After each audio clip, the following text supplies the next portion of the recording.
Hey, hello students. Welcome to Shark Mind Educate tutorial. Today we will discuss. Today we will discuss the remaining part of chapter of heredity and evolutions. Okay. So in this lecture we will discuss the remaining parts such as the Lamarckism rules. In the previous lecture we had discussed about the Charles Darwin. In this lecture we will discuss about the Lamarckism. Okay, so what did he say? So let's study and read it. Okay, so the Lamarck proposed that morphological changes occurring in living organisms are responsible for the evolution. जो morphological changes आते हैं वो they are responsible for the evolutions. वही जो है evolutions के लिए important है, वही response है. So and the reason behind these morphological changes is the activities of lygenesis of the organisms. He called this concept as a principle of use or disuse of organ. उन्होंने use and disuse of organ के बारे में concept को हम लोग को बताया. Okay, so in the concept he said that the neck of giraffe has become too long, बहुत बड़ा हो गया, due to the browsing on leaving of tall plant by extending their neck to several generations. So similarly मतलब उन लोगों का next जो है वो टॉल प्लांट से लीफ को खाने में उनकी जो ये नेक है वो धीरे धीरे जनरेशन टू जनरेशन वो बढ़ती गई. So should be of the iron smith have become very strong due to the frequent hammering movement. कहने का मतलब ये है जो आयरन स्मिथ होता है वो भी they become very strong frequent hammering हो जाता है. क्यों? क्योंकि वो उस पर आदत बन जाता है बार बार हैमरिंग करने का. सो उसका जो हैमरिंग पावर है वो स्ट्रॉन्ग हो जाती है. So wings of birds like ostrich and emu have become weak. जो बर्ड्स होते हैं जैसे such as ostrich and emu have become weak, उनके जो विंग्स हैं वो वीक हो गए हैं. Why? Because due to the no uses, there is no uses, वो उनका यूज नहीं करते इसलिए.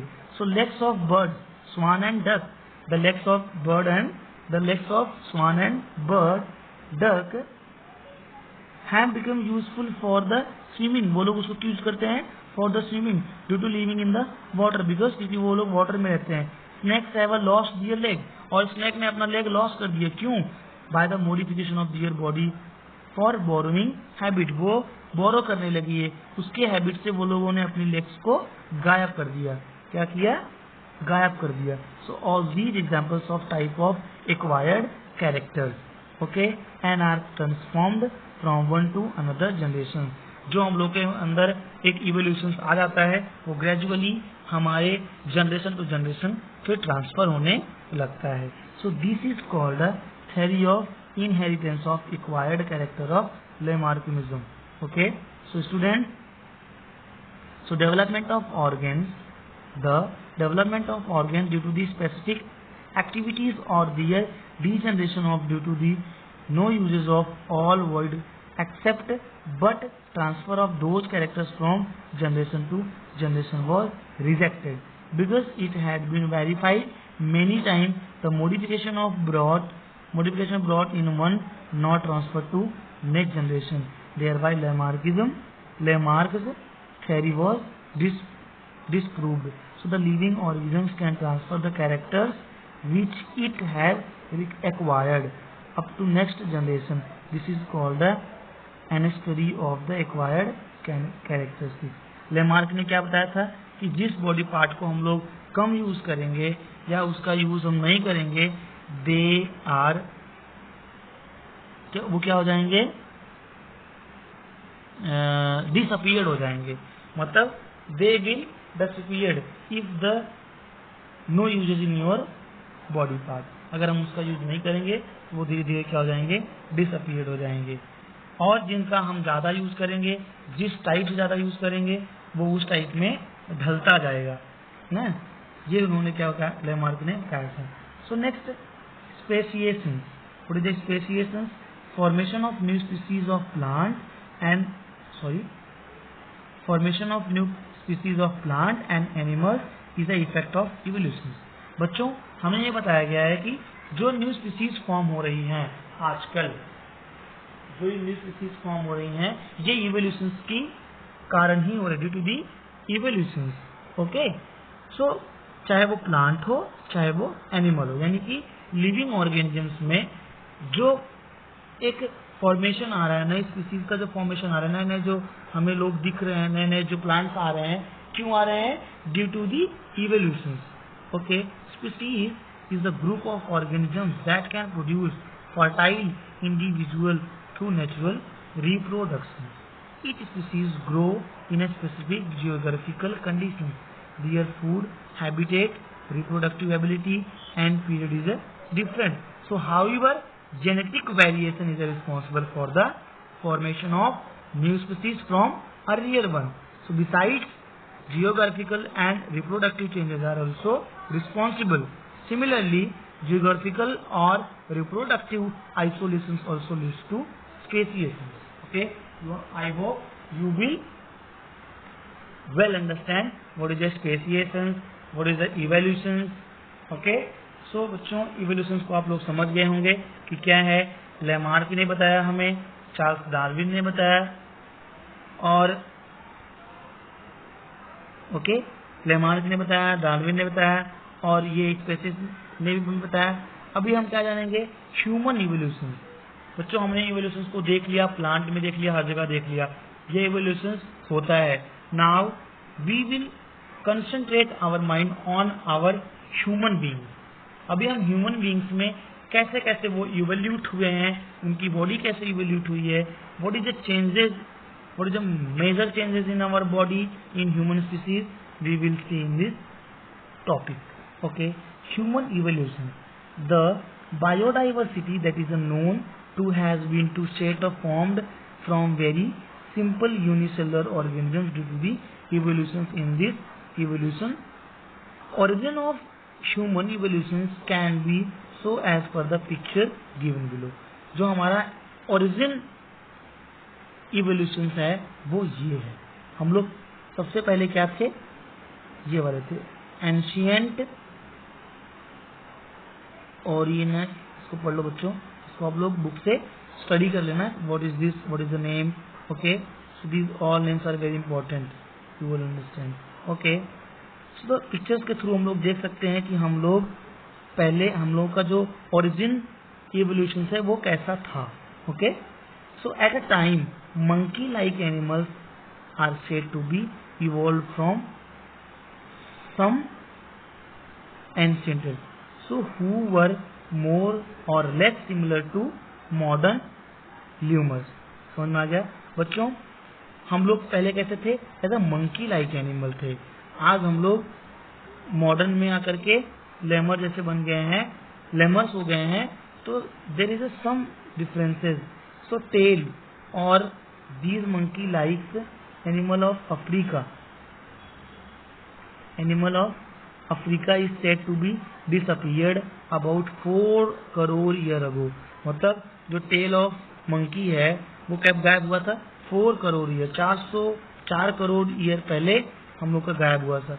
सो they developed due to the enlargement in a brain, और फिर ब्रेन उनका इनलार्जमेंट हुआ। Their hand were also improved, और फिर हम लोग का हैंड भी देखो कैसे इम्प्रूव होने लगा।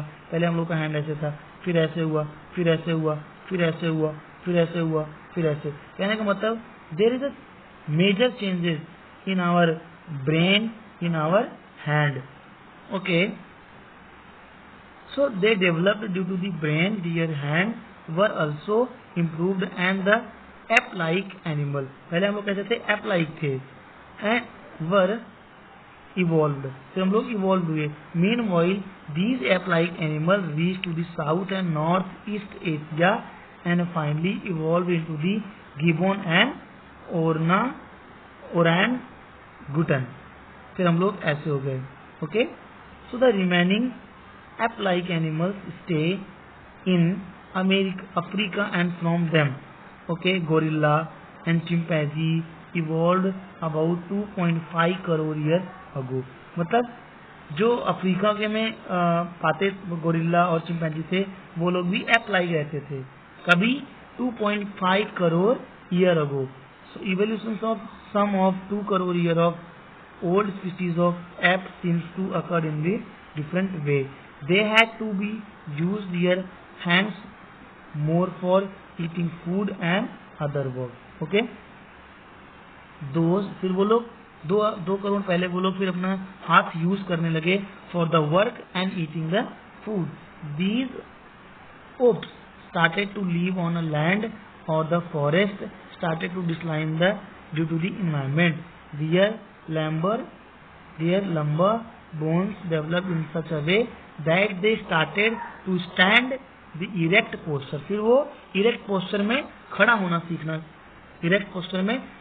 सीख गए होना in grassland, and thereby their hand became available for use anytime. फिर वो लोग अपना हाथ धीरे धीरे एनी टाइम यूज करने के लिए सीख गए. These first human like animals, फिर वो लोग ह्यूमन लाइक एनिमल्स लगने लगे विथ इरेक्ट पोस्चर. जब वो लोग इरेक्ट पोस्चर में आए, which were using their hand evolved about 2 crore year ago. मतलब आज के 2 करोड़ ईयर अगो हम लोग अपना हाथ और इरेक्ट पोस्चर में आ गए थे. So first recorded of human like animal is with us in a form of Ramapithecus, open from East Africa. After the word, this ape grown up in size became more intelligent, and thus the ape of South Africa evolved about 40 lakh years ago. Okay, now the next, the morphological of these human-like animals started to appear like the member of Homo about 20 lakh years ago. The skilled human developed. फिर आज के 20 लाख साल पहले फिर human का skill develop हुआ. About 15 lakh year ago 15 lakh साल पहले human walking with erect posture, फिर वो वॉक करना स्टार्ट कर दिए विद द इरेक्ट खड़ी पोजीशन में was evolve. It may have this in China and Indonesia of Asian continent. फिर वो चाइना और इंडोनेशिया इंडियन एशियन कंटिनेंट पे फिर आए. So evolutions of upright man continue to the direction of developing its brain for period of time 1 lakh year. Meanwhile discovered the fire. फिर अपने दिमाग से 1 लाख साल पहले वो लोग जो है फायर को डिस्कवर किए. They use our brain. So brain of 50,000 year old man had been sufficiently evolved to the extent that it could be considered the member of class wise man. होमो सैम्पियंस, फिर वो लोग होमो सैम्पियंस में आने लगेंगे कब? 50,000 साल पहले, 50,000 year ago. Okay, so Neanderthal man can be considered as a first example of wise man. Cro-Magnon man evolved about 50,000 years ago, and afterwards this evolution had been faster than the earlier. About 10,000 years ago, wise man started a practice the agriculture. फिर उन्होंने 10,000 साल पहले फिर लोगों ने agriculture करना start किया. It started to rear cattle, herd and establish the cities. फिर वो लोग सिटीज बनाना स्टार्ट कर दिए. Cultural development took place. Art of the writing, फिर वो लोग लिखना स्टार्ट किए. Was invented about 5,000 years ago, and thus history had been started. Modern science, फिर modern science हम सब में आया. Emerged 400 years ago, the industrial society was established. फिर हम लोग के सामने इंडस्ट्रियल सोसाइटी आई. फिर 200 years ago, and now we have reached at this stage. फिर हम लोग 200 साल पहले से हम लोग इस स्टेज में आ गए. And still we are searching the details of root of human ancestry. कहने का मतलब तब से हम लोग ह्यूमन एंसेंट्री को खोज रहे हैं। सो स्टूडेंट, हम लोगों ने स्टेप बाय स्टेप इवोल्यूशंस को पढ़ा एंड द ह्यूमन इवोल्यूशंस को पढ़ा। ह्यूमंस करोड़ों ईयर पहले कैसे था, फिर कैसे हुआ, फिर कैसे हुआ, हम लोगों ने देखा। So today here complete our first chapter heredity and evolution. So I hope you all are well understood what is the heredity and how the heredity changes present and how the complete and how the heredity changes are maintained.